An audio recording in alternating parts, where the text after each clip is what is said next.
Bienvenidos a la Biblia Católica en un año. En el nombre del Padre, y del Hijo, y del Espíritu Santo. Amén. Diciembre 10. Primer libro de los Macabeos, capítulo 7.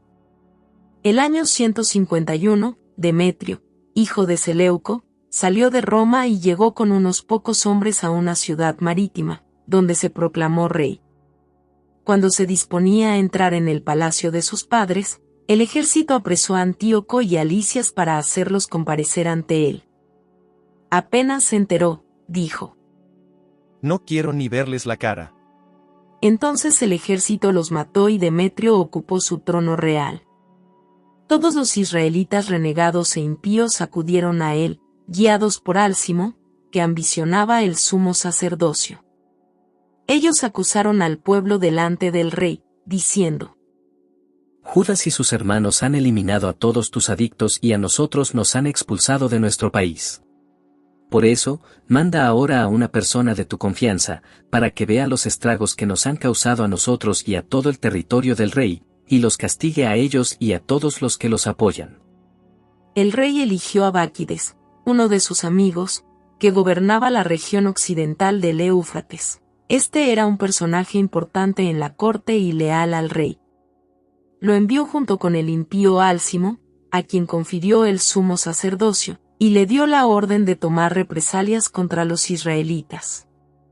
Ellos partieron con un ejército numeroso, y al llegar al territorio de Judá, enviaron mensajeros a Judas y a sus hermanos con falsas propuestas de paz.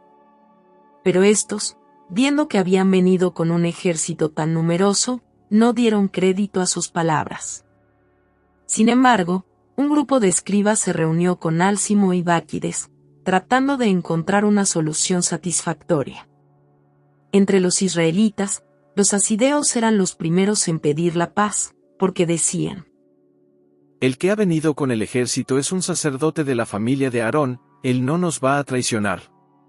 Báquides les habló amistosamente y les aseguró bajo juramento: No vamos a hacerles ningún mal, ni a ustedes ni a sus amigos. Ellos le creyeron, pero él hizo apresar y ejecutar a 60 de ellos en un solo día, conforme a la palabra que estaba escrita. Desparramaron los cadáveres y la sangre de tus fieles alrededor de Jerusalén y nadie les daba sepultura. A causa de esto, cundió el pánico en toda la población, y decían: No hay en ellos verdad ni justicia, porque han violado el compromiso y el juramento que habían hecho. Después, Báquides partió de Jerusalén, acampó en Bet-set y mandó apresar a muchos que se habían puesto de su parte y a algunos del pueblo. Los degolló y los arrojó en una gran cisterna. Luego puso la provincia en manos de Álcimo, dejando un destacamento a su disposición, y regresó a donde estaba el rey. Álcimo luchó por mantenerse en el sumo sacerdocio, y se unieron a él todos los que perturbaban al pueblo. Así se hicieron dueños de Judá y causaron un daño tremendo a Israel. Judas, al ver que Álcimo y sus secuaces hacían a los israelitas más daño que los paganos, salió a recorrer todo el territorio de Judea para vengarse de los desertores y no dejarlos circular por la región. Cuando Álcimo vio que Judas y sus partidarios se fortalecían y que él no podía resistirles, acudió al rey y los acusó de graves delitos. El rey envió entonces a Nicanor, uno de sus generales más distinguidos y enemigo acérrimo de Israel, con la orden expresa de exterminar al pueblo.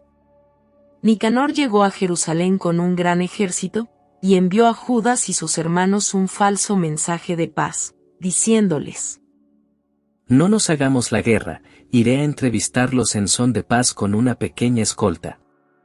Cuando se presentó ante Judas, ambos se saludaron amistosamente, pero los enemigos estaban preparados para secuestrar a Judas.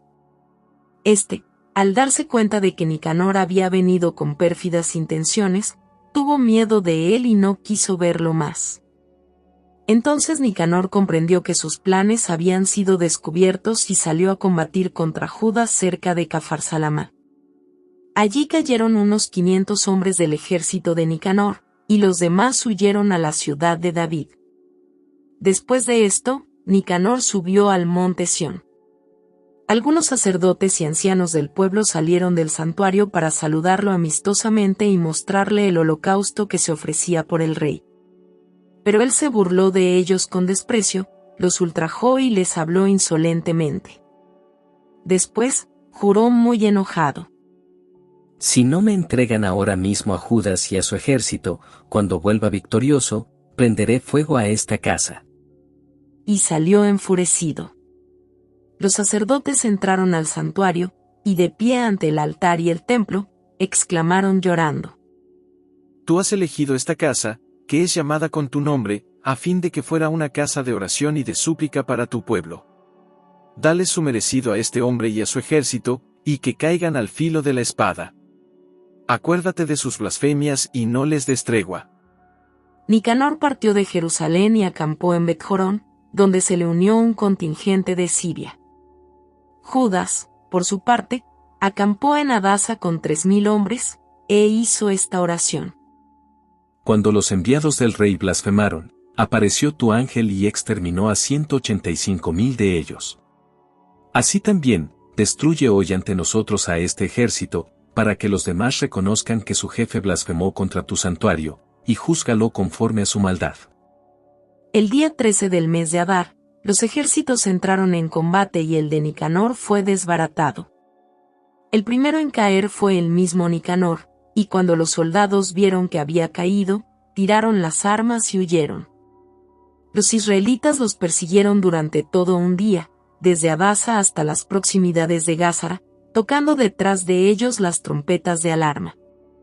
De todas las poblaciones judías de los alrededores salía gente que los fue envolviendo, hasta obligarlos a volverse unos contra otros. Así cayeron todos al filo de la espada, y no quedó ni uno solo. Los judíos se apoderaron de los despojos y del botín, y cortaron la cabeza de Nicanor y su mano derecha, que él había levantado con prepotencia. Luego las llevaron y las colgaron a la entrada de Jerusalén. El pueblo se llenó de alegría. Todos celebraron ese día como una gran fiesta y determinaron conmemorar cada año aquel día, 13 de Adar. Y el país de Judá gozó de paz durante algún tiempo.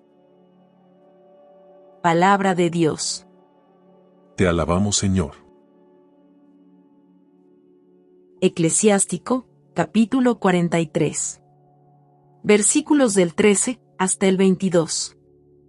A una orden suya cae la nieve, y él lanza los rayos que ejecutan sus decretos, es así como se abren las reservas y las nubes vuelan como pájaros. Con su gran poder, condensa las nubes, que se pulverizan en granizo. A su vista, se conmueven las montañas, el fragor de su trueno sacude la tierra, por su voluntad sopla el viento sur, el huracán del norte y los ciclones. Como bandada de pájaros, él esparce la nieve, y al bajar, ella se posa como la langosta, el resplandor de su blancura deslumbra los ojos y el espíritu se embeleza al verla caer. Como sal sobre la tierra, él derrama la escarcha, y al congelarse, ella se convierte en espinas punzantes. Sopla el viento frío del norte y el hielo se congela sobre el agua, se posa sobre toda masa de agua y la reviste como de una coraza. Otro viento devora las montañas, abrasa el desierto y consume la hierba como un fuego. Una niebla repentina pone remedio a todo eso, y el rocío refresca después del viento abrasador. Gloria al Padre y al Hijo y al Espíritu Santo. Como era en el principio, ahora y siempre, por los siglos de los siglos. Amén. Libro del Apocalipsis, capítulo 2. Versículos del 1 hasta el 17.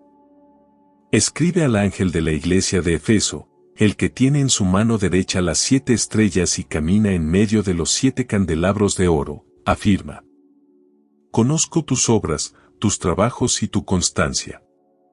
Sé que no puedes tolerar a los perversos, has puesto a prueba a quienes usurpan el título de apóstoles y comprobaste que son mentirosos.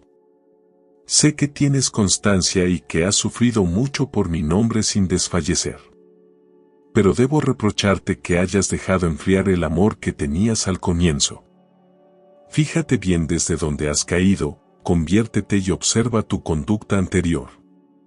Si no te arrepientes, vendré hacia ti y sacaré tu candelabro de su lugar preeminente. Sin embargo, tienes esto a tu favor, que detestas la conducta de los nicolaitas, lo mismo que yo. El que pueda entender, que entienda lo que el Espíritu dice a las iglesias. Al vencedor, le daré de comer del árbol de la vida, que se encuentra en el paraíso de Dios. Escribe al ángel de la iglesia de Esmirna, el primero y el último, el que estuvo muerto y ha revivido, afirma. Conozco tu tribulación y tu pobreza, aunque eres rica, así como también la maledicencia de los que se llaman judíos, y no son más que una sinagoga de Satanás. No temas por lo que tendrás que padecer, mira que el demonio va a arrojar en la cárcel a algunos de ustedes para que sean puestos a prueba, y tendrán que sufrir durante 10 días. Sé fiel hasta la muerte y te daré la corona de la vida. El que pueda entender, que entienda lo que el Espíritu dice a las iglesias. La segunda muerte no dañará al vencedor. Escribe al ángel de la iglesia de Pérgamo, el que tiene la espada de doble filo afirma. Sé que tú habitas donde está el trono de Satanás. A pesar de todo, permaneces fiel a mi nombre y no has renegado de tu fe en mí, ni siquiera en la época de Antipas, mi testigo fiel, al que mataron en el lugar donde habita Satanás. Sin embargo, debo reprocharte algo, y es que tienes adictos a la doctrina de Balaam, el que enseñó a Balac cómo debía seducir a los israelitas para que se prostituyeran, comiendo los alimentos sacrificados a los ídolos. Tienes además partidarios de la doctrina de los nicolaitas. Arrepiéntete, o iré enseguida para combatirlos con la espada de mi boca. El que pueda entender, que entienda lo que el Espíritu dice a las iglesias. Al vencedor, le daré de comer el maná escondido, y también le daré una piedra blanca, en la que está escrito un nombre nuevo que nadie conoce fuera de aquel que lo recibe. Palabra de Dios. Te alabamos, Señor.